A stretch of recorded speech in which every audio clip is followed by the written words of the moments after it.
지난 8월 솔매성지에서 김대건 신부 탄생 200주년을 기념하는 국제학술 심포지엄이 열렸다.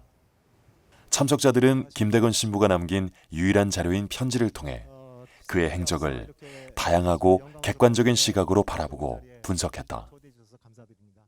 예, 김대건의 에리고는 항해와 아편전쟁이라는 제목인데요. 제 시작은 이렇습니다. 아주 작게 시작을 하는데요. 여기 보면 에리곤호 이상한 자료가 있어가지고 한번 열어봤습니다. 근데 열어보니까 이게 제가 물론 프랑스 말은 잘 못하지만 이게 바로 에리곤호의 그 항해 데이터가 모든 데이터가 기록되어 있는 그런 자료구나라는 사실을 알 수가 있었습니다.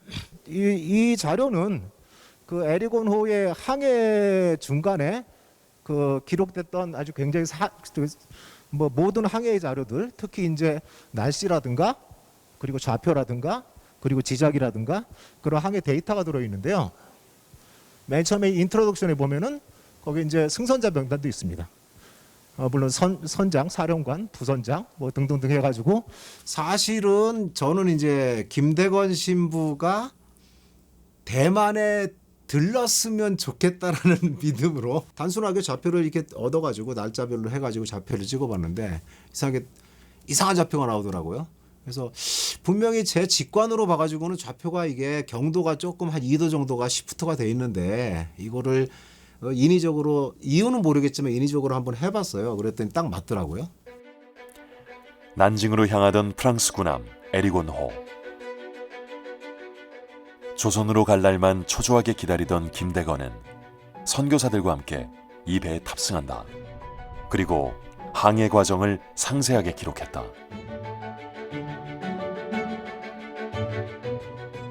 마침내 우린 마닐라를 떠나 순풍을 따라 항해하여 대만섬까지 다다랐으나 거기서부턴 작은 폭풍우와 역풍을 만났습니다. 우린 주산에서 약 2달 동안 머물렀습니다. 그동안에 영국인들이 남경을 탐험하기 위해 출발하였으므로 우리도 그들을 따라 나흘 걸려 양재강에 도착했습니다. 그때 벌써 알았죠. 대만에 안 들리셨구나. 그냥 지나쳐 가셨어요. 시간적으로는 하루 이틀 또는 약간의 봐줄 만한 오류가 있을지는 모르겠지만 전반적으로는 굉장히 정확합니다. 특히나 대만의 그 기술, 대만에 관한 기술이라든가 이런 생각이 들었어요. 여기 보면은 과학적인 논문이나 보고서 같은 그런 느낌. 아무도 가르쳐주지 않았던 항해일지 작성법.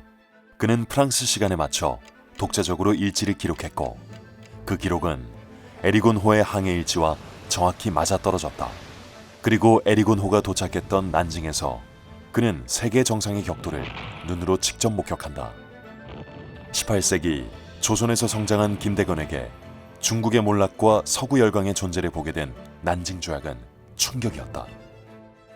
조인식을 목도한 사람은 중국 대표 빼고는 동아시아에서 유일한 사람이 김대건이라는 거죠. 그 김대건의 보고서는 그만큼은 역사적으로 천주교 신도단이다라는 걸 떠나서 굉장히 중요한 역사적인 자료다.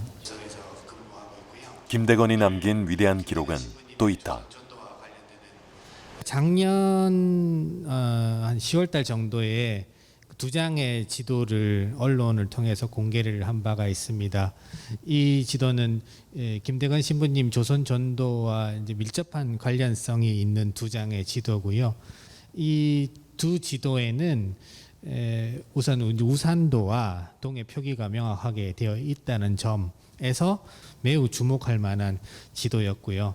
더불어서 이 지도들이 김대건 신부님의 지도를 모사한 것이다. 1868년과 1860년에 제작된 이 2개의 지도는 김대건이 제작한 조선 전도를 모사해서 만든 지도이다. 그는 직접 제작한 지도를 스승님께 보내기도 했다. 리부와 신부님께 조선 종이 20장 들어있는 봉투, 조선 그림 석장이 들어있는 작은 봉투, 병풍이라고 하는 8폭으로 된 그림, 밤에 사용하는 놋그릇, 신부님들의 유해, 누런 주머니 3개, 조선 지도, 빗 3개와 빗을 소재하는 기구, 붓을 쓸 때 붓끝만 풀어서 쓰는 붓내자루, 돗자리 하나 보냅니다.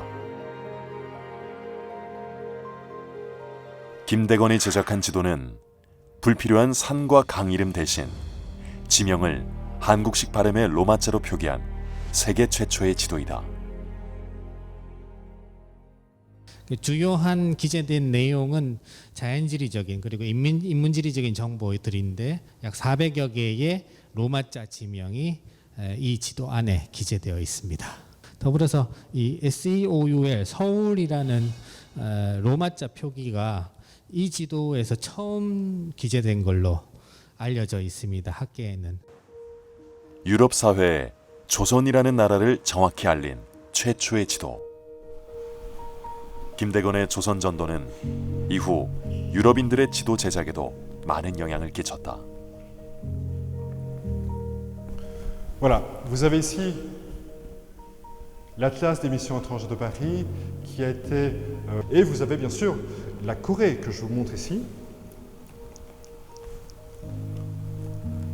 Mission de Corée. Voilà. Et vous avez ici une carte de la Corée du 19e siècle. Bien sûr, il y a à l'époque une seule Corée.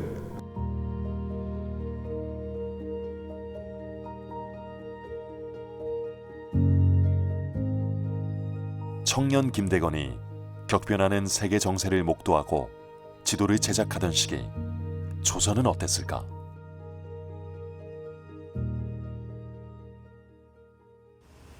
지난 6월 의정부 교구에서는 김대건 활동 시기 조선 천주교의 역사적 상황을 알 수 있는 세미나가 열렸다.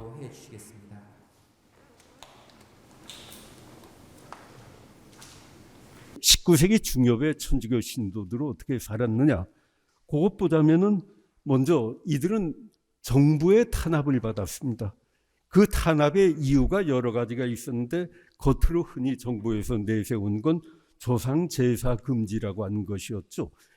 그것보다 더 근본적인 원인으로 천주교를 탄압하게 된 것은 사회 질서를 문란시키고 사회 질서의 근간인 신분제를 무너뜨린다고 하는 점이었습니다.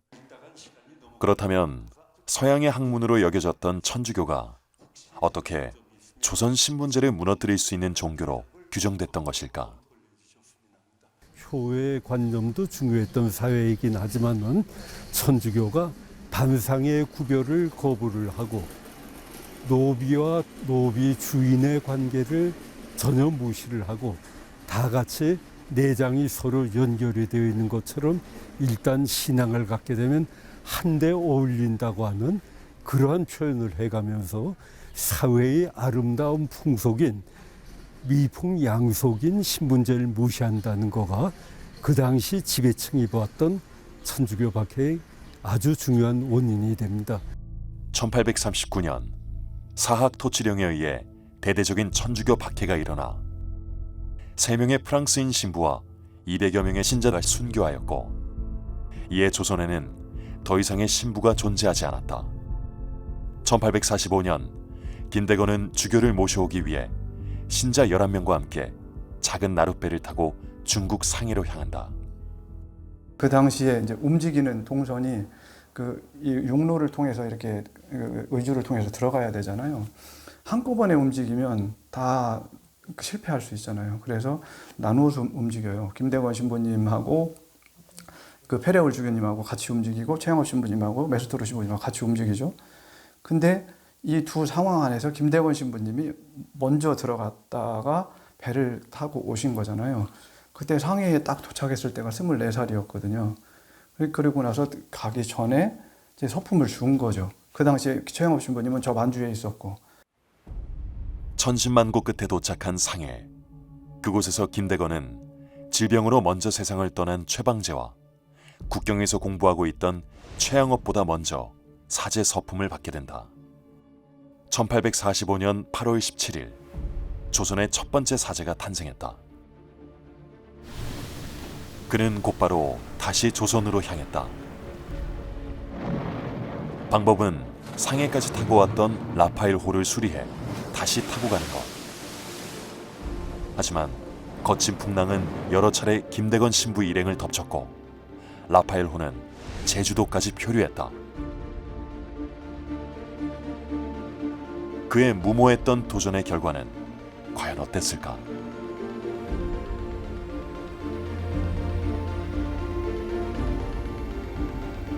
지극히 공경하올 신부님, 9월경에 강남을 출발하였습니다.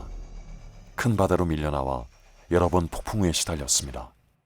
다음 바람이 거세지고 키가 부러지게 되어 난파하지 않도록 돛대들을 베어버렸습니다. 그러고는 항해를 계속하였는데 강한 역풍으로 제주도까지 밀려갔습니다.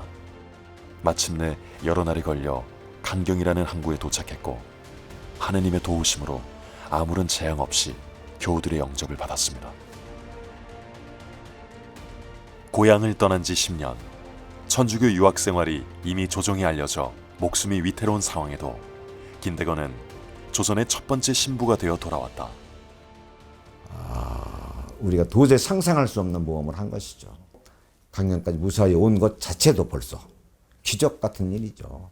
배의 상태가 완전 파괴된 배의 상태도 그렇지만은 그 검색 강화된 그러한 상황에서 검색에 걸러들지 않고 도착했다는 그 자체도 기적이라는 것이죠. 김대건 신부님은 이제 뭐 말을 하면 그냥 그대로 하는 분이에요. 페레올주교님이 한번 저기 만주에 가서 경원으로 가서 해보라고 하면 그냥 군말 없이 그냥 갔다가 와서 그 결과를 보고하고 한번 그래서 배를 끌고 와보라고 하니까 진짜로 가서 배를 끌고 오고 사실은 이거 그냥 인간적으로 판단하면 무모한 짓이었거든요. 왜냐하면 자기 신자들한테 어디로 가는지 목적지도 얘기 안 하고 출발을 하는 그 자체가 이게 말이 안 되는 거거든요. 그럼에도 불구하고 오히려 그 과감함 그런 것 때문에 조선교회가 빨리 일어나는데 큰 공헌을 했던 거죠.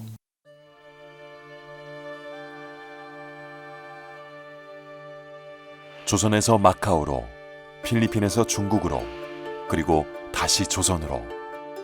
그가 10년간 수만 킬로미터를 오가며 조선에 들여오고자 했던 것. 그것은 단지 천주교라는 신앙만이 아니었다. 조선에선 어린아기들이 대부분이 반점으로 얼굴이 흉해지는 병으로 죽어가는데 그 병을 퇴치할 수 있는 처방을 저에게 명확히 적어 보내주시기를 스승님께 청합니다. 서방의 선진 문물과 의학 기술, 그리고 무엇보다 혼란을 겪고 있는 조선 사회에 평등 사상을 전하며 백성들을 위로하고 싶었던 것이다. 하지만 그의 애민 사상은 끝내 전해지지 못했다.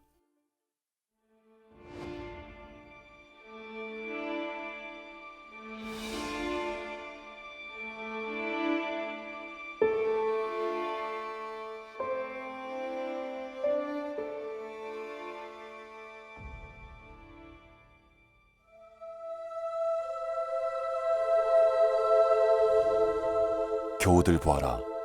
부디 서로 우애를 잊지 말고 돕고 아울러 주 우리를 불쌍히 여기시어 환난을 물리칠 때까지 기다려라.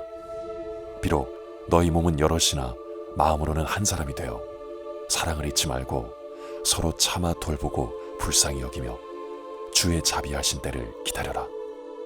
모든 신자들은 천국에 만나 영원히 누리기를 간절히 바란다.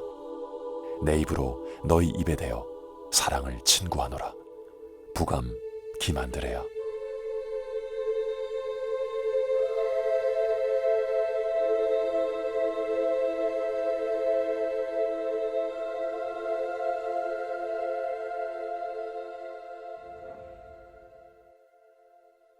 파리의 유네스코 본부에서 반가운 소식이 들려왔습니다.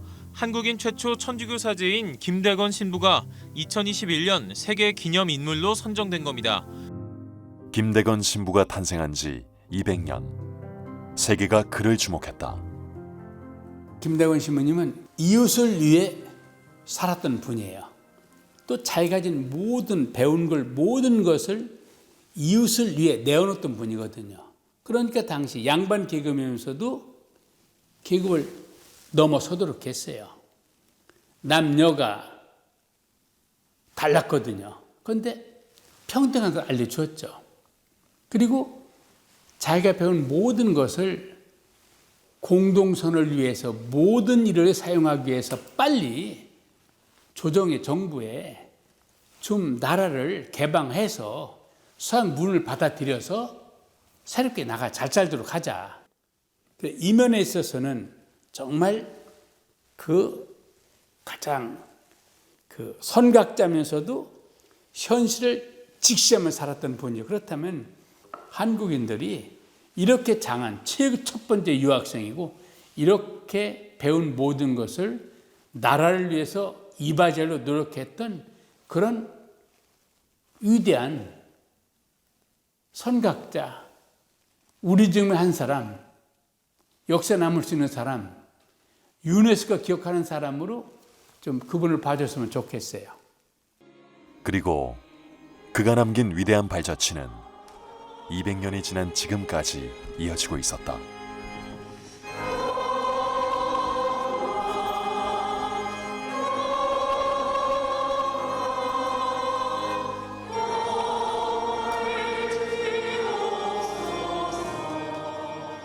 대전 교구장이었던 유흥식 라자로 주교가 아시아 최초 교황청 성직자성 장관으로 임명됐다.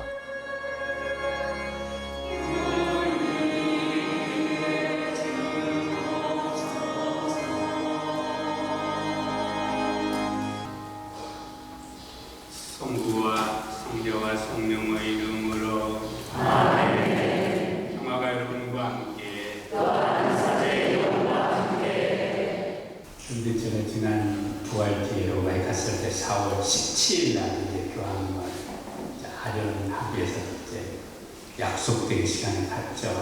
저를 딱 보더니 반짝 웃으신 얼굴 저한테 첫 마디가 뭐라고 하시냐면 그 교황청에 성직자산 정관이 있는데 거기가 있는데 좀 주인 모셨으면 좋겠다고 그러세요.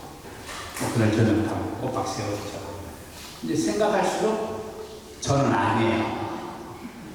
그런데 걸리는 게 왜 하필 이게 김대건 신부한테 210년에 이런 일이 벌어져요. 그 교황님이 김대건 신부님과 장한 순교자들이 물어보래요. 그분들 생각하니까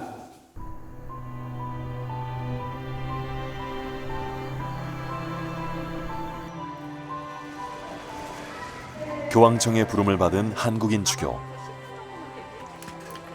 그는 이제 전 세계 사제들을 이끄는 부서의 수장이 됐다. 교황님께서 저를 성직자성 장관으로 임명하셔서 이제 한국을 떠나 로마로 갑니다.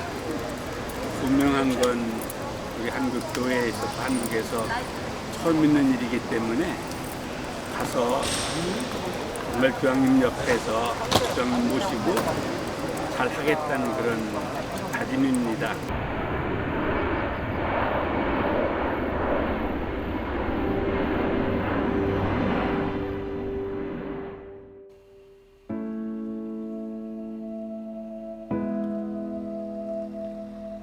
프랑스 암의 아침이 밝았다. 이 지역 17개 공소 중 이종석 신부가 오늘 미사를 준비하는 곳은 성꾸바 공소.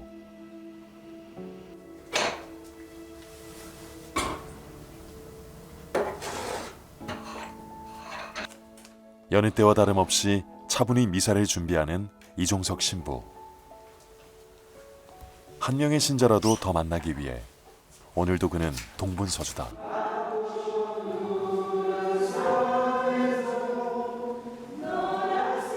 종교로 인한 혼란의 역사를 많이 겪어온 프랑스. 그럼에도 불구하고 가톨릭이 오래전부터 뿌리내린 이곳에서의 사제 생활은 그 의미가 남다르다. Il fait entendre les sourds et parler les muets. Le corps du Christ. Christ. Le corps du Christ. 이종석 신부는 이곳에서의 생활을 어떻게 기억하고 싶을까?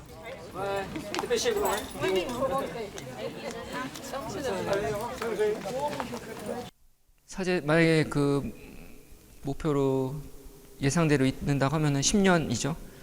사제 생활이 보통 한 40년, 만 70의 은퇴니까 그 4분의 1을 이 프랑스에서 사제로서 산 거니까 뭐 큰 부분이긴 하지, 긴 시간이기도 한데 또 이들 프랑스 신자들과 함께 신앙생활을 함께 했다는 거, 그것만으로도 엄청 큰 좋은 추억이고 또 좋은 시간이라고 생각합니다. 네.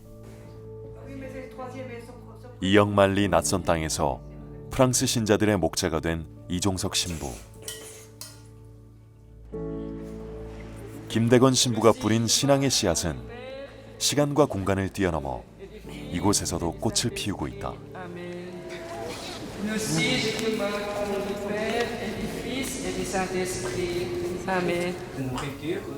그들의 삶을 이해하며 하나가 되어가는 이종석 신부. 오늘도 그는 선배 사제인 김대건에게 길을 물으며 천천히 걸어가고 있다. 그 아미안교구에서 이렇게 순례단을 모집을 해서 몇 년 전에 한국에 또 다녀오시기도 했고, 주교님도 다녀오셨고, 그러면서 이들 눈에는 엄청 놀라죠. 네. 그냥 잘 몰랐던 한국의 모습, 또 경제적으로도 엄청 발전된 모습, 또 신자들의 그런 어떤 열심함, 그런 거를 실제로 보는 거는 또 다른 모습이잖아요. 네. 뭐 다 놀랐다고 말씀 많이 들었습니다. 네. 물론 그 7, 80년대 뭐 한국전쟁 이후에 한국이 또 어려운 시기가 있었고, 또 민주화 과정을 또 거치면서 사회가 혼란스러운 시기 속에서 저희 천주교는 그때 뭐 김수환 추기경님을 비롯해서 많은 또 신부님들, 또 신자들이 그런 정의와 또 약자들 편, 그리고 민주화에 대한 열망들, 또 사제들도 김대건 신부님의 그런 열정을 또 본받아서 또 그런 거 있었기 때문에 많은 사람들이 신부 사제직을 또 지향을 하게 되고, 그러면서 자연스럽게 또 저희 문화 안에, 저희 사회 안에 천주교라는 게 좀 더 잘 뿌리를 내지 않았나. 한국 가톨릭 신앙의 뿌리, 김대건 신부. 우리가 흔히 김대건을 논한다 뭐한다 할 때는 매우 제한된 그가 직접 남긴 글들만 가지고 김대건을 논합니다. 그러나 중요한 것은 평상시에 그들이 어떻게 살았는가, 어떠한 생각을 했고 평상시에 그들의 활동이 뭐였는가를 더 관심을 갖고 본다면 그것이 특수한 그러한 편지나 신문 기록보다도 더 큰 의미를 우리에게 줄 수 있는 것입니다. 무모할이 많지 그 정도의 적극성이 없었다면 아마 우리가 지금 생각하고 있는 김대건 신부님의 그런 업적이나 이런 것들도 없었을 수도 있겠다 하는 생각이 좀 들죠. 그런데 그 무모함이 막연한 무모함이 아니고 목적이 분명한 거예요. 그래서 그를 따르는 후배, 저 같은 후배 사제들이 어떤 경우에 있어서는 갈등을 하고 고민을 하고 때로는 적당히 타협을 할 수도 있겠지만 이래서는 안 되지 하고 다시 시작하고 진리를 위해서 선한 의지가 말하자면 이루어져야 한다고 하는 그것에 대해서는 끊임없이 밀고 갈 수 있는 힘이 되지 않았을까요? 김대건 신부님이 한국에서 첫 번째 사제이시죠. 그러면서 동시에 이제 김대건 신부님을 한국 사제들이 수호자라고 하시거든요. 그러니까 우리로서는 맏형님이세요. 했을 때 저한테는 분명한 건, 저한테는 항상 김대건 신부 앞에는 저는 그 맏형님을 뒤따르는 사람이에요. 그렇다면은 이제 지금은 그냥 뒤따르는 그런 사람일 뿐만 아니라 교황님 옆에서 전 세계에 있는 신부님들 더 잘 살 때 도움을 줘야 되는 그런 처지에 있다고 그러면은, 나로서는 항상 김대건 신부님은 내가 살아야 될 모델일 뿐만 아니라 다른 많은 세계 모든 신부님들에게 본받아야 될 모델이 되셨으니까 저 행복하죠. 진 메르쿠리오 신부이고요. 저는 안동교구 소속 이승준 도미니코 신부라고 합니다. 밖에 잘 들려요? 다들 미용실 갔다 왔시?